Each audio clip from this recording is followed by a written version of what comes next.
समाजात घडणाऱ्या घटना पाहण्यासाठी निर्भीड निष्पक्ष चॅनल म्हणजे संपादक संजय कारंडे यांचं Ajinkyatara news channel. Ajinkyatara news चॅनलला लाईक करा, शेअर करा, सबस्क्राईब करा. सर्वांचं स्वागत करतो. तर म्हणजे जिल्हाध्यक्ष अतुल बाबा आणि आपले प्रदेशाध्यक्ष रामकृष्ण वेताळ आपल्या किसान मोर्चाचे येणार आहेत. रवींद्र चव्हाण साहेब येतात म्हणून ते त्यांच्याबरोबर आहेत. माझी सगळ्यांना विनंती आहे की प्रिंट मीडियानं आणि सगळ्यांनी त्यांचा उल्लेख करावा, कारण आमची तिघांची मिळून प्रेस होती पण उशीर लागतोय म्हणून प्रेस आपली जी ती थोडी आधी चालू केली. आजची सगळ्यांचं पहिल्यांदा तर स्वागत प्रिंट मीडिया इलेक्ट्रॉनिक मीडियाच्या सर्व प्रतिनिधींचं.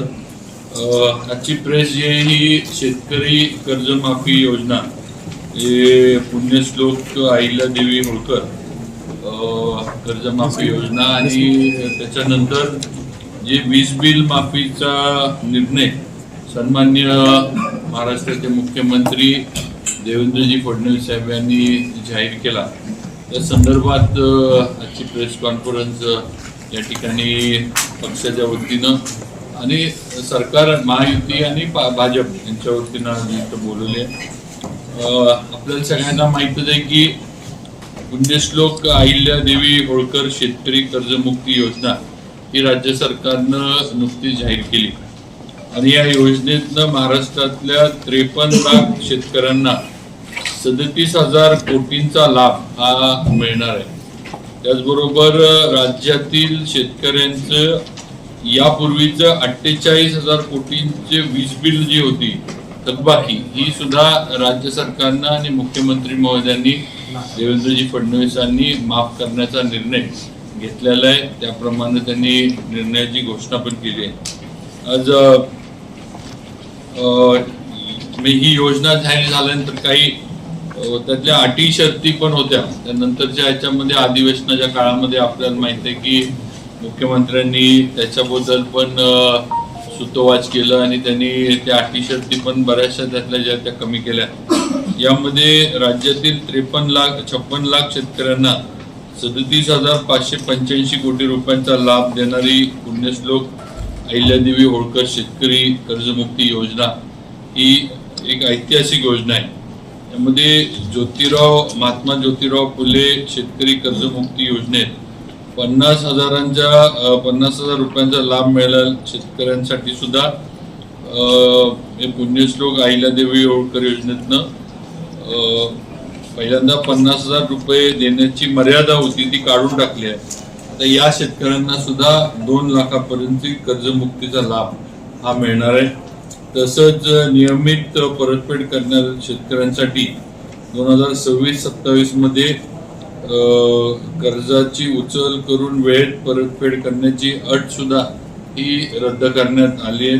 त्याची पण घोषणा मुख्यमंत्री देवेंद्रजी फडणवीस साहेब यांनी विधानसभेत केली. त्याचबरोबर राज्यातील शेतकऱ्यांना 7.5 अश्वशक्तीपर्यंत वीज बिल हे आकारले जात नाही.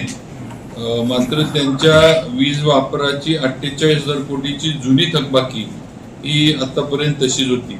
ही थकबाकी सुद्धा माफ करण्याचा निर्णय मुख्यमंत्र्यांनी राज्य सरकारने घेतलाय. त्याची सुद्धा घोषणा झाली आहे.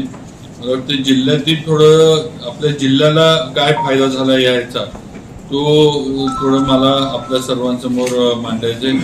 आज सातारा जिल्ह्याच्या पुण्यश्लोक अहिल्यादेवी होळकर शेतकरी कर्जमुक्ती योजना 2026 मध्ये पोर्टलवर जे अपलोड केलेल्या कर्ज खात्यांची तपशील आहे. यामध्ये सगळ्या मिळून 11 बँका आहेत. म्हणजे जिल्हा मध्यवर्ती बँक, राष्ट्रीयकृत बँका आणि खाजगी बँका सुद्धा.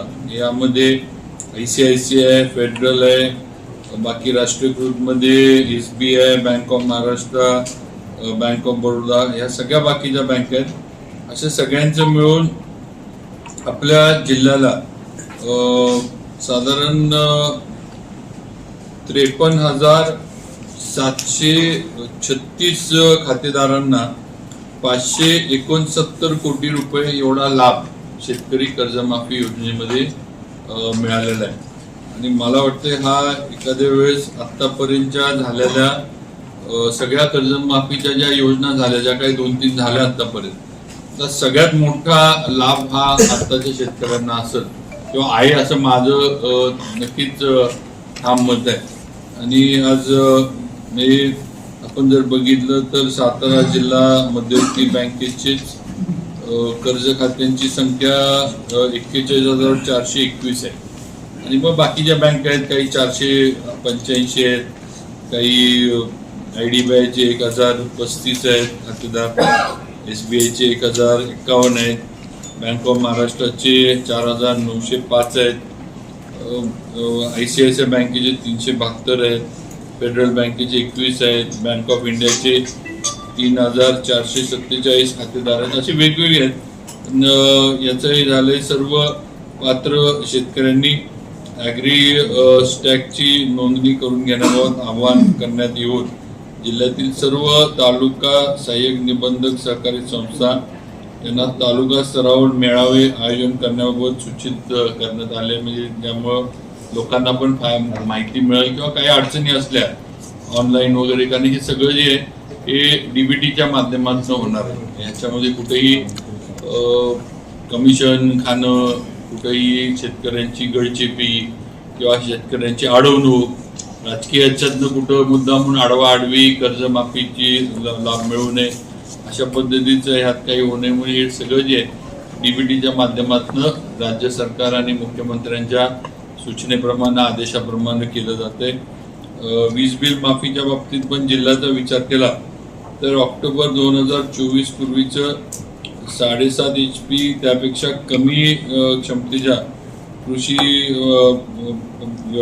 वीज बिल थकबाक माफ केली आहे. यामध्ये जिल्ह्यातील आपण जर सातारा जिल्हा ग्राहक संख्या बघितली तर 1.99 लक्ष एवढी ग्राहक संख्या आहे. आणि थकबाकीची रक्कम जी आपल्या जिल्ह्याला माफ होतीये 1,068 कोटी लाईटची थकबाकी जी आहे त्याची रक्कम, एवढी रक्कमेचा आपल्या शेतकऱ्यांना फायदा होतो. असे अनेक अतिशय एक महत्वाकांक्षी आणि सगळ्यात महत्वाचं म्हणजे कुठलीही निवडणूक आता नाही आहे. कारण बऱ्याच वेळेला आपण आतापर्यंत बघितले की निवडणुका विधानसभा लोकसभेच्या आल्या की कर्जमाफी दिली जाते किंवा कर्जमाफीच्या बद्दल बोललं जातं. आता ज्याच्यामध्ये सगळ्या निवडणुका होऊन गेलेल्या आहेत. आता पुढचे 2-3 वर्ष किंवा थोडं 3 वर्षाला कमी म्हणू आपण, कुठल्याही निवडणुका समोर नसताना पण आज युती सरकारनं आणि मुख्यमंत्री देवेंद्रजी फडणवीस साहेबांनी हा निर्णय घेतलाय. त्याचबरोबर इतर सुद्धा बरेच निर्णय शेतीच्या बाबतीमध्ये हे आहेत. आज 7.5 सौर ऊर्जेच्या माध्यमातून बऱ्याच दिवसा लाईट शेतकऱ्यांना मिळते आहे. त्याचबरोबर जर आपण ह्याच्यातील हे बघितलं म्हणजे शेतकऱ्यांना दर चांगला मिळावा म्हणून जे निर्णय केंद्र सरकार आणि राज्य सरकारने घेतले त्यामध्ये कापसाचं 136 लाख क्विंटल खरेदी राज्य सरकारने केलेली आहे आणि त्यामधनं 10,883 कोटी रुपयाचे चुकारे अदा करण्यात आले आहेत. सोयाबीनची 6 लाख टन उत्पादन, 3,198 कोटी रुपयांची खरेदी, एवढी सोयाबीनची खरेदी करण्यात आली आहे. कांदा खरेदीचा पण निर्णय म्हणजे कांद्याचे दर एकदम पडले होते त्यावेळेला नाफेडच्या माध्यमातून कांदा खरेदीचा पण निर्णय हा केंद्र सरकार राज्य सरकारने केला. बाकीचे साधारण इरिगेशनच्या बाबतीत सुद्धा महत्त्वाचे बरेचसे निर्णय सरकारने घेतलेत. मागल त्याला शेततळे, जलयुक्त शिवार, त्याचबरोबर इतर सुद्धा हे साधारण आपलं इरिगेशन वाढावं म्हणून जे निर्णय राज्य सरकारने घेतले त्याच्यात सुद्धा आज राज्य शासनाच्या माध्यमातून मला वाटते साधारण 200 200 साधारण 200 कोटीपेक्षा पण जास्त निधी